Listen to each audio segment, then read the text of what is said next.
alors waa Sen News Touré li ma la mën a wax foofu mooy nee nga dut baaraam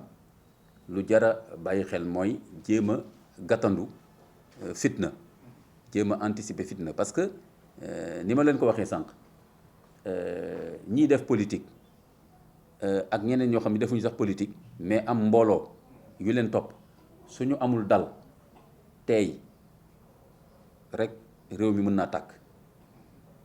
nit ñi artonto nii ku nekk di harceler sa morom ku nekk di wane ni man am naa ay samay nit yoo xam ni mën nañ génn taal réew mi pour nangam ak nangam loolu yaakaaruma ni démocratie bu rafet noonu la war a doxee kon démocratie bu rafet ci man nu mu war a doxee mooy d'abord comme ni ma ko waxee sànq république séparation de pouvoir ba pare ay argument ay programme maanaam ku nekk am nga àq ak yelleef bokk ci benn parti politique wala benn mouvement citoyen wala sax société civile wala nekk imam wala nekk syndicaliste di joxe sa xalaat ci réew mi ni muy doxee te fekk kenn du la tiital kenn du la xoqatal waaye yow tamit nga nangu àqu yelleefu keneen tamit mu joxe xalaatam noonu ci lépp lu xew ci pénc mi te doo ko artu ne ko lu tax nga wax lu wuteeg man wala maa la ëpp mbooloo mën naa la duma et cetera kon nañu doxal argument ak xalaat ci réew mi intérêt général lan la réew mi soxla nga waxee ko nii keneen waxee ko neneen ñu waxtaane ko loolu mooy démocratie loolu mooy waxtaane mbiru penc mi mais saaga artu danaa la duma am naa mbooloo démb sortie bi nga xam ni Sonko def na ko dafa xaw a wane ni moom fi mu nekk ni jàmmaaloo rek lay waajal ma gis ci suba keneen génn tam ci APR daal ne Sonko n'a pas le monopole de la violence il nous trouvera sur son chemin ma ne waaw c'est bien parti alors c'est mal parti Assemblée nationale gis nañ fi nit wax ne boo génnee ma dóor la jaasi gars yi tey nit kooku muy xataraayu ak vestam ma ne fekkee lii mooy Sénégal mi ngi bëgg a doon lu doy waar mat na sax toll ëpp na waar mat na toll kon nañu bàyyi ce langage incendiaire ces propos n'est-ce pas yoo xam ni fitna lañ indi tey les fois tamit nit da koy waxee noonu rek man je considère par exemple Sonko bu ne ñun fi mu nekk nii combat rek lañ pare jàmmarloo man tiiréew ma ci forcément que dafa bëgg a wax ni teg naa samay fetal ak samay jaasi ak samay xale pour xeex ak reyante mais pour man tam langage politique la pour wane ni pare nañ pour combat politique bi mais pour man homme politique leen rek laa ko mën a nangul muy pare naa pour le combat politique pour la compétition politique waaw militaires yi ñoo war a pare pour xeex tiire fetal ak def leneen kon loolu te maa ngi leen di la lancer boobu message nañu def une compétition saine ah état bi garantir cette compétition au niveau des élections avec transparence président Macky Sall xam ne il est président même s'il est dans une coalition politique c'est lui qui doit garantir le fonctionnement normal de la République et de la séparation des pouvoirs et de la dignité de la participation de tout citoyen ci li ko àq ak yelleefam may ci sartu réew mi. c'est bien na ñëpp wax que les gens s'expriment xanaa xamoon nëpp-nëppal bi ak cof-cofaan bi mooy tax duñu régler affaire bi déggoo li ma la wax Touré léegi dama ne la affaire bi nañ ko régler dans le principe et de façon définitive na nit ñi wax toutes les parties prenantes ñooñu wax dañoo war a wax seen cër la parce que fédération sport bi le conseil d'éthique de la fédération française ak suñu président ak suñu fédération sportive ñoom ñëpp jël nañ position noonu la war a demee duñ leen may ñu noppi ci parce que dañu war a régler problème bi ñaareel bi tamit Idrissa Gueye mais doomu jàmbur la adulte la jullit la africain la bu digne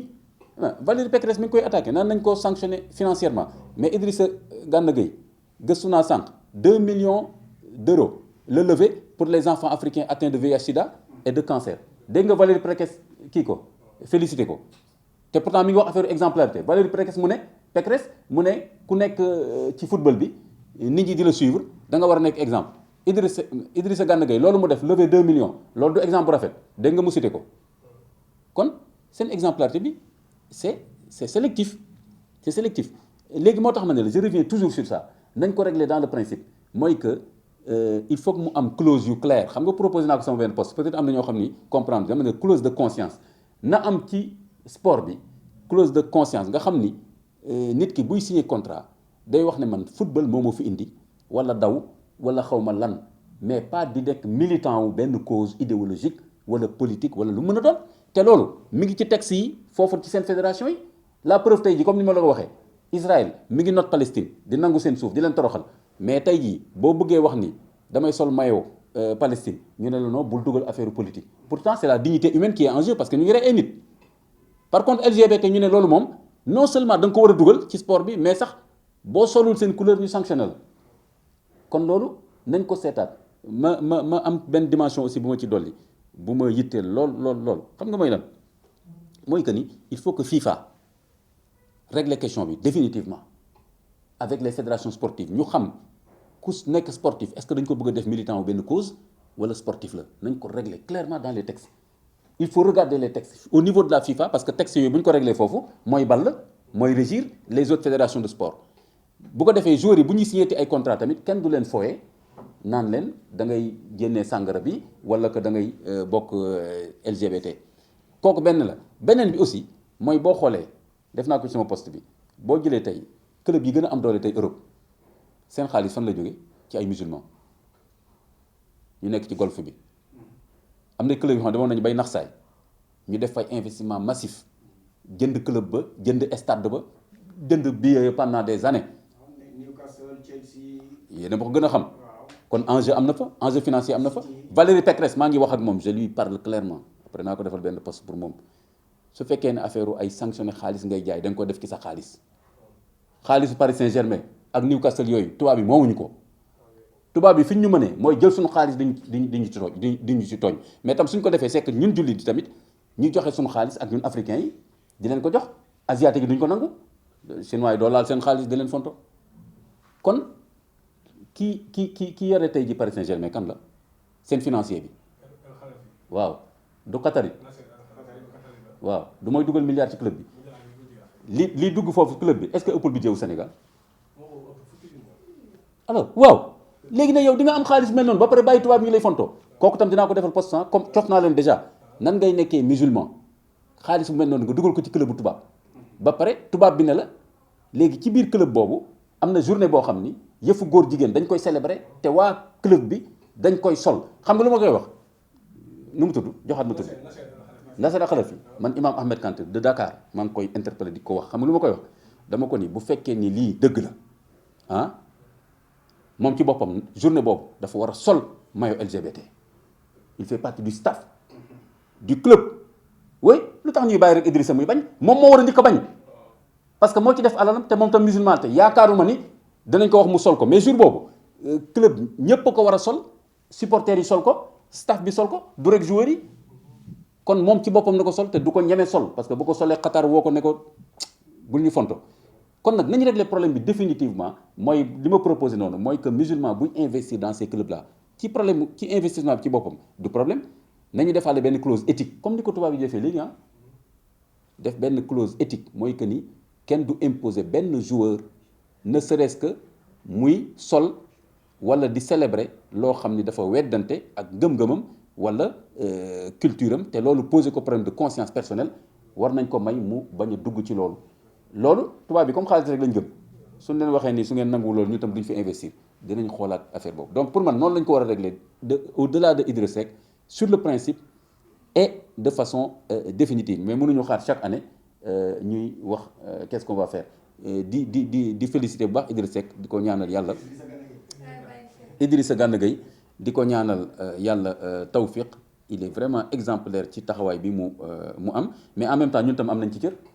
kan mooy abonné seen chaîne yi du ñun tam ñoo leen di financé di mooy li ma leen wax dañuy nax rek suñu xaalis la ñuy jël di ko lekk di ñu naxaat Suisse amul benn ressource naturelle ay banque rek la xaalis kan moo fa nekk européens yi pour nga def sa xaalis Suisse fu leer ngay jaar laa France ñaata ministre lañu fa tëj bu ñu gisee seen compte Suisse ñaata africain seen xaalis ngi Suisse Kaiser alors ñoom seen xaalis du dugg Suisse facilement mais ñun suñu xaalis africain yi foofu lay dugg kon nag ñun ñu ngi financé européens yi après ñuy tourné di ñu not tey jii yéen ñëpp nii presque ko sénégalais boo dajeel mu ne yoruma dara dëkk bi dafa dëgër mais am na antenne canal abonné na ko wala am na fil bu ñu ko roccil mu ciy fay tuuti pour bañ a rater les match ligue xaw ma nangam kon nag koo xam ne musulman nga au moins ni nga mën a participer déjà mooy que journée boobu au moins bu amee bul seetaan match parce que bul xumbal lu araam jullit du xumbal lu araam bul seetaan match bi di seetaan ñuy sol ay maillot LGBT nga leen di seetaan di ci bànneexu di reetaan ku dugal bit nga tàccu xaraam la kon tam day yomb rek toog fii Idrissa jàmbaar la yow tam nekkal jàmbaar voilà. ah waa kay may nga ma occasion xam nga déjà kooku waxal na li ma la wax léegi ki moom Paris Saint-Germain c'est un citoyen qatari kooku ci boppam xanaa xamuloo amul droit investir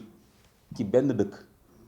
lu dul fekk loi wu dëkkam ñoo ko may loolu te tey ji loi dëkkam mayu ko muy investir ci benn club boo xam ne dañuy imposer nit ñi benn journée LGBT kooku c'est très important levier boobu c'est très important moo tax fi mu nekk nii pour man maa ngi suggérer président Macky Sall na saisir la Ligue arabe saisir la Ligue islamique mondiale saisir l'ex-OCI muy la conférence islamique wax leen ñu régler problème bi définitivement bëgguñu dégg benn musulman mu dem fenn ci àdduna bi muy Chine muy France te sport kese yóbbu ko fa ñu naan ko léegi il faut nga nekk militant wu cause telle ou cause telle muy LGBT muy lu mën a doon te fekk loolu dafay weddante ak ses valeurs et ses croyances musulmanes loolu côté boobu lañ ko war a régler de façon mondiale comme ñu ngi journée mondiale ñun tam yéen a koy wax guerre na saf mondial ñun tam nañ leen mondialement sur le plan islamique ne leen du ñu nangu loolu benn citoyen pays musulman di dem ci yéen pour sport ngeen koy bëgg a dugal ci yeneen cause yoo xam ne du pour sport kon nañu saisir na monde musulman bi nañu saisir FIFA ne ko dañu bëgg a régler question boobu sur le point éthique mooy que ni suñuy citoyen musulman du ñu dugg ci benn club ngeen leen di imposer ay cause de militantisme yoo xam ne ñun bu ñu leen bëggoon wax yéen tamit na ngeen soutenir benn cause islamique wala da du ngeen ko d'accord. nan ngay gisee tekk-tekkaaral bi nga xam ne ñi jiite fii l'islam bi instant bii nii waroon def ay non non tekk-tekkaaral ñu Wassare News non tekk-tekkaaral ñu yow tamit ñun ñëpp a ngi wax. lu ngeen tuddee tekk-tekkaaral mooy xalif yi wax wala. parce que xalif yi normalement lii dafa intérêt général da ngeen ko président de la république wax si rek day touché Sénégalais yëpp. waaw waxaale na leen rek waxaale na leen mais xam nga xalif généraux yi aussi bon xam nga affaire footballu xale yi mel noonu en général nekk lu ñu yittewoo seen entourage ñoo ci xam dara wax leen mais fi mu nekk nii ñun ñëpp nii li ñuy wax mooy li xalif généraux yi nar a wax rek parce que ñun ñoo ñu jàngal meññ ñu nekk ci daara yi et cetera. beneen bi président de la république bu waxee yóbbaale na Sénégal yëpp ministre bi wax na président fédération sportive bi wax na association yi nekk ci confessionnel comme ànd sàmm jikko Y'en a marre ak ñeneen ak quelques individualités comme man ak keneen mën nga wax ne kon réewu Sénégal yëpp tey wax nañu mais surtout comme ni ma la ko waxee nee naa la question bi tubaab bi pression la ñu bañ monde musulman monde arabe yëpp ñoo war a mobiliser wu pour ñu régler ko définitivement loolu laa la wax mais waruñu leen bàyyee sax ak Sénégal kese mu nekk nii France mën na jàpp ne Sénégal la parce que benn Sénégalais la mais principe bi lañ war a régler te Idrissa Gana Gueye il est sénégalais c'est vrai mais li mu bañ ñi bañu ko rek parce que sénégalais la tey beneen sénégalais mën na ko bañ a bañ mën na ko nangu daf ko bañ en tant que. comme Bamba Dieng moom football na ak même couleur yi même zone yi. ah mi ngi noonu Bamba Dieng nangu na ko. mi ngi noonu ku nekk ak xaal bi nga toll ak la nga cay ragal kon nag Idrissa bañul rek parce que en tant que sénégalais dafa am benn énergie particulière bu sénégalais am di bañ kon Bamba Dieng bañ kon daf ko bañ surtout par rapport ici à sa valeur islamique ci wàllu boobu kon nag du rek question moo tax ma ne la du rek question au Sénégal mais question nee naa la Ligue islamique mondiale ak